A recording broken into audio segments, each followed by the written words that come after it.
भगवान विष्णु और नारद आपस में गहन बातचीत कर रहे थे। नारद ने गर्व करते हुए दावा किया कि वह कभी भी माया के वश में नहीं आया, जैसे मनुष्य जो अक्सर इसका शिकार हो जाते थे।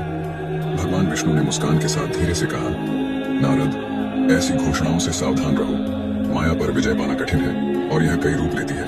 वासना, क्रोध, जुनून, मोह, ईर्ष्या और लालच। फिर वह चुप हो गए। उत्सुक नारद ने उत्तर दिया, भगवान, मैं इस माया को देखना चाहता हूँ। यदि आप मुझ पर प्रसन्न हैं, तो कृपया इसका वास्तविक रूप प्रकट करें। विष्णु सहमत हुए। माया हर जगह है नारद। वह त्रिगुणात्मिका है जो सभी प्राणियों में मौजूद है। यदि आप उसे देखना चाहते हैं तो चलो एक सवारी के लिए चलें। मैं तुम्हें अपनी माया दिखाऊंगा। इसके साथ भगवान विष्णु और नारद गरुड़ पर सवार हो गए, जो विष्णु जी द्वारा बताई गई दिशा में उड़ गए। वे जंगलों, नदियों, पहाड़ों, शहरों, गांवों को पार करके अंत में कान्यकुब्ज पहुंचे। कान्यकुब्ज में एक सुंदर झील थी, जहां भगवान विष्णु और नारद विश्राम करने के लिए रुके थे। वे गरुड़ से उतरे और झील के किनारे टहलने लगे।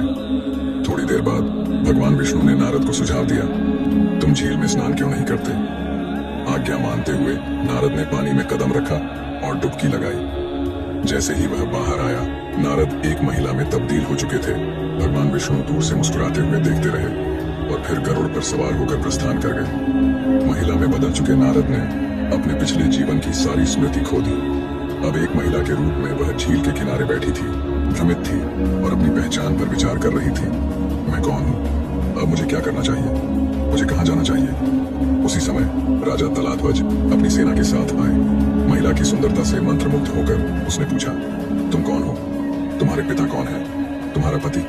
तुम यहाँ क्या कर रही हो? महिला ने उत्तर दिया, मैं नहीं जानती कि मैं कौन हूँ या कहाँ से आई हूँ। मेरा कोई रक्षक नहीं है। राजा तलाध्वज ने कहा, मेरे साथ मेरे महल में चलो। मैं तुम पर मोहित हो गया हूँ और तुम्हें अपनी पत्नी बनाना चाहता हूँ। महिला सहमत हो गई और तलाध्वज उसे अपने महल में ले गया और शुभ समय पर उससे शादी कर ली। इन वर्षों में महिला, जिसका पूर्व नाम नारद था, ने 12 पुत्रों को जन्म दिया। उसने खुशी खुशी उनका पालन पोषण किया, उनकी शादी की और अपने बढ़ते परिवार का आनंद लिया। वह अपनी असली पहचान को पूरी तरह से भूल चुकी थी। अपने परिवार को फलते फूलते देखकर उसे बहुत खुशी महसूस होती थी, लेकिन जब उन्हें कठिनाइयों का सामना करना पड़ता था तो उसे दुख भी होता था।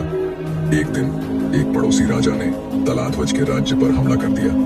महिला के बेटे और पोते युद्ध में गए और सभी दुखद रूप से मारे गए। इस तबाही को देखकर महिला ने युद्ध के मैदान में अपने परिवार के सदस्यों की मृत्यु पर शोक व्यक्त किया। राजा तलाध्वज उसके साथ थे और उसका दुख साझा कर रहे थे। नारद को स्त्री रूप में परिवर्तित और युद्ध के मैदान में रोते हुए देखकर भगवान विष्णु एक ब्राह्मण का भेष बनाकर वहां पहुंचे। उन्होंने धीरे से कहा, तुम क्यों रोती हो प्रिय महिला? मृत्यु जीवन का एक हिस्सा है और हमें अपरिहार्य के लिए शोक नहीं करना चाहिए। ये रिश्ते केवल माया का भ्रम है। अपने परिवार का अंतिम संस्कार करें और शांति पाएं। उनके शब्दों से प्रभावित होकर महिला और राजा तलाध्वज ने अपने प्रियजनों का अंतिम संस्कार किया। तब ब्राह्मण ने सुझाव दिया, अपने बेटों और पोते पोतियों की आत्मा की शांति के लिए पवित्र तीर्थ स्थल पुण्य तीर्थ की यात्रा करें और उसकी झील में स्नान करें। उन्हें पुण्य तीर्थ की ओर ले जाते हुए ब्राह्मण के रूप में विष्णु ने निर्देश दिया, इस झील में स्नान करें और अपने दिवंगत प्रियजनों के लिए अनुष्ठान करें। शोक मत करो, अनगिनत जन्मों में आपके अनगिनत परिवार रहे हैं।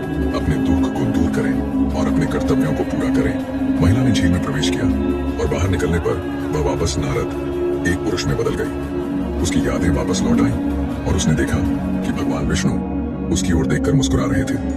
राजा तलाध्वज ने पूछा कि उसकी पत्नी कहाँ गई? विष्णु ने समझाया, कोई भी वास्तव में हमारा नहीं है। जैसे वह आपसे एक झील पर मिली, वह दूसरे झील पर चली गई। जाने दो और अपने आप को भगवान को समर्पित कर दो। इस ज्ञान को स्वीकार करते हुए तलाध्वज तपस्या करने के लिए जंगल में चले गए। तब भगवान विष्णु ने नारद से कहा, तुमने मेरी माया और उसकी शक्ति को देखा है। तुम मेरे साथ वैकुंठ या जहां चाहो वहां जाने के लिए स्वतंत्र हो। नारद ने ब्रह्मलोक जाने की इच्छा व्यक्त करते हुए भगवान विष्णु को धन्यवाद दिया। इस साथ विष्णु वैकुंठ लौट आए और नारद गहन अनुभव से प्रबुद्ध होकर ब्रह्मलोक चले गए।